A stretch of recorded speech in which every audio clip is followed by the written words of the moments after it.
Hello food lovers, welcome to our channel. నేను మీ Rani Aramsetti. Friends, ఈరోజు స్నాక్స్ రెసిపీ చేసి చూపించబోతున్నానండి. అన్నీ మన ఇంట్లో ఉన్న ఇంగ్రీడియంట్స్తోనే చాలా సింపుల్ ప్రాసెస్తో tasty snacks recipe, tea time snacks recipe. అంతేకాకుండా పిల్లలు ఈవినింగ్ స్కూల్ టైం నుంచి వచ్చేసరికి అప్పటికప్పుడే మనం చేసి పిల్లలకి కూడా సర్వ్ చేయొచ్చండి. ఆ ప్రాసెస్ అంతా చూపిస్తాను. వీడియోని మధ్య మధ్యలో స్కిప్ చేయకుండా ఫస్ట్ నుంచి లాస్ట్ వరకు చూడండి. అలాగే నా ఛానల్ని ఫస్ట్ టైం వాచ్ చేసిన వారు సబ్స్క్రైబ్ చేసుకుని పక్కనే ఉన్న బెల్ బటన్ని క్లిక్ చేయండి. నేను పెట్టబోయే రెసిపీస్ అన్నీ చూడండి. మీకు రెసిపీస్ కానీ ప్రాసెస్ కానీ నచ్చినట్లయితే మీరు కూడా కుక్ చేసి ఫ్యామిలీకి సర్వ్ చేయండి. ఈ స్నాక్స్ అనేవి చాలా క్రిస్పీగా టేస్టీగా వస్తాయండి. మనం వేసిన ఇంగ్రీడియంట్స్ అన్నీ కూడా చాలా సింపుల్ అండి. సింపుల్ ప్రాసెస్తోనే ఈ స్నాక్స్ అనేవి కంప్లీట్ చేసేయచ్చు. ఇంకా స్టార్ట్ చేద్దాం. 2 కప్పుల పొడి బియ్యం పిండి తీసుకోండి. అరకప్పు పల్లీలను బాగా ఫ్రై చేసుకుని పొట్టు తీసి గ్రైండ్ చేసుకోండి. అరకప్పు పుట్నాలను కూడా గ్రైండ్ చేసుకోండి. ఇప్పుడు 2 కప్పుల పొడి బియ్యం పిండి కూడా ఒక మిక్సింగ్ బౌల్లోకి వేసుకోండి. అలాగే అరకప్పు పల్లీల పొడి కూడా వేసుకోండి. అరకప్పు పుట్నాల పొడి కూడా వేసుకోండి. టేస్ట్కి సరిపడా సాల్ట్ వేసుకోండి. మీ ఘాటుకి తగ్గట్టుగా కారం యాడ్ చేసుకోండి. 2 టేబుల్ స్పూన్లు తెల్ల నువ్వులు వేసుకోండి. తెల్ల నువ్వులు ఇంకా ఎక్కువగా కూడా వేసుకోండి, టేస్ట్ బాగుంటుంది. 1 టీ స్పూన్ జీలకర్ర వేసుకోండి. 1/2 టీ స్పూన్ వాము కూడా వేసుకోండి. ఇప్పుడు మనం వేసిన పొడి ఇంగ్రీడియంట్స్ అన్నీ కూడా పిండిలో కలిసే వరకు బాగా కలుపుకోండి. ఇప్పుడు ఆయిల్ని 2-3 టేబుల్ స్పూన్లు తీసుకుని బాగా వేడి చేసి ఇలా వేడి ఆయిల్ని పోసుకుని పిండిని బాగా కలుపుకోండి. ఇప్పుడు అదే కప్పులో 1 కప్పు వాటర్ని బాగా వేడి చేసి పోసుకోండి. అలాగే పిండిని కలుపుకున్న తర్వాత అవసరాన్ని బట్టి ఇంకొక కప్పు వేడి నీళ్ళను యాడ్ చేసుకోండి. ఇలా వేడిగా ఉన్న వాటర్ని వేసుకుని పిండిని కలుపుకున్నామంటే పిండి అంతా కూడా బాగా మగ్గుతుందండి. చాలా మగ్గి స్నాక్స్ అనేవి టేస్టీగా వస్తాయి. కూల్ వాటర్ పోయకుండా వేడి నీళ్ళని పోసుకుని పిండిని కలుపుకున్నామంటే పిండి అంతా కూడా చక్కగా రెడీ అవుతుందండి. మొత్తం కూడా తగినన్ని వాటర్ పోసుకుని పిండిని చపాతీ ముద్దలాగా ఇలా రెడీ చేసి పెట్టుకోండి. ఇలా రెడీ అయిన తర్వాత కలుపుకున్న పిండి నుండి చిన్న పిండి ముద్దల్ని తీసుకుని బాల్స్ లాగా రెడీ చేసుకోండి. ఇలా అన్నీ ఒకే సైజులో చేసుకున్నామంటే మనం చేసుకోబోయే చెక్కలు అనేవి కూడా ఒకే సైజులో వస్తాయండి. అప్పుడు అన్నీ కూడా ఈవెన్గా ఫ్రై చేసుకోవచ్చు. ఇలా బాల్స్ అన్నీ రెడీ చేసి పెట్టుకున్నాం కదా. ఇప్పుడు ఏదైనా ప్యాకింగ్ కవర్ కానీ ఆయిల్ ప్యాకెట్ కానీ తీసుకుని ఇలా ఒక సైడ్ క్లోజ్ చేసుకుని ఇలా 3 సైడ్స్ ఓపెన్ చేసి పెట్టుకోండి, కట్ చేసి పెట్టుకోండి. ఇలా ఓపెన్ చేస్తే ఇలా ఓపెన్ అవ్వాలండి కవర్ అనేది. అలాంటి కవర్ని తీసుకుని రెడీ చేసి పెట్టుకోండి. దానికి ఆయిల్ అప్లై చేసుకోండి. కవర్కి లోపల వైపు మొత్తం కూడా ఆయిల్ని అప్లై చేయండి. ఈ ప్రాసెస్తో కనుక మీరు చెక్కలు అనేవి చేసుకున్నట్లయితే ఎంత పనైనా కూడా చాలా ఈజీగా సులువుగా చేసేసుకోవచ్చండి. తక్కువ టైంలోనే మనం చెక్కల్ని ఒత్తుకుని డీప్ ఫ్రై చేసి పిల్లలకి సర్వ్ చేయొచ్చు. ఇలా కవర్ మొత్తానికి కూడా లోపల వైపున ఆయిల్ని అప్లై చేయండి.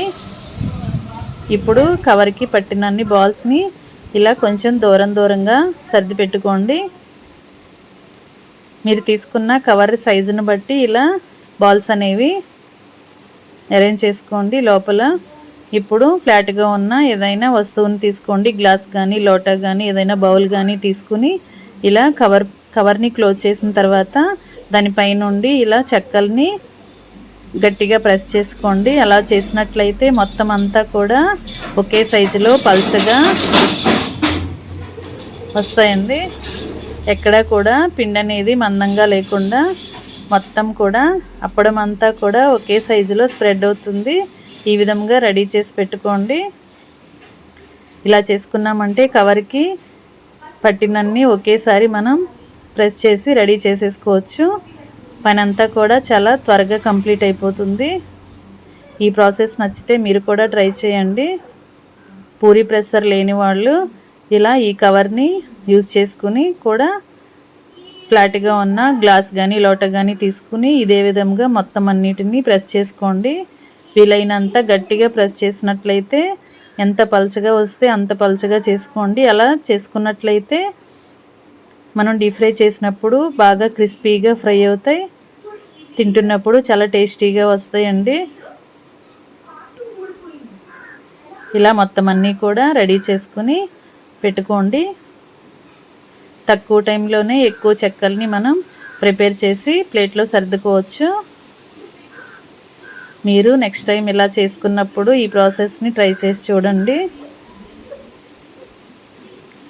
ఇలా మనం రెడీ చేసి పెట్టుకున్న పిండి ముద్దలన్నీ కూడా ఇలా ఒకే సైజులో చెక్కల్ని ఒత్తుకుని అన్నీ కూడా ముందుగానే రెడీ చేసి పెట్టుకున్నామంటే డీప్ ఫ్రై చేస్తున్నప్పుడు పని చాలా ఫాస్ట్గా కంప్లీట్ అయిపోతుందండి. త్వరగా మనం చెక్కల్ని డీప్ ఫ్రై చేసేసుకోవచ్చు.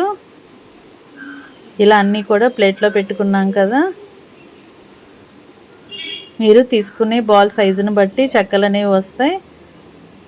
ఇప్పుడు కళాయి తీసుకుని ఆయిల్ పోసుకోండి. డీప్ ఫ్రైకి సరిపడా ఆయిల్ పోసుకుని స్టవ్ ఆన్ చేసుకోండి. ఆయిల్ మీడియంగా కాగిన తర్వాత ఇలా రెడీ చేసి పెట్టుకున్న చెక్కల్ని అలా ఆయిల్లో పట్టినన్ని వేసుకోండి. ఆయిల్ని ఎక్కువగా కాగనిచ్చామంటే చెక్కలు అనేవి మాడిపోతాయండి. మీడియంగా కాగిన తర్వాత ఫ్లేమ్ని మీడియంగా పెట్టుకుని ఇలా రెడీ చేసుకుని డీప్ ఫ్రై అయిన తర్వాత ఆయిల్ నుండి తీసేసుకోండి.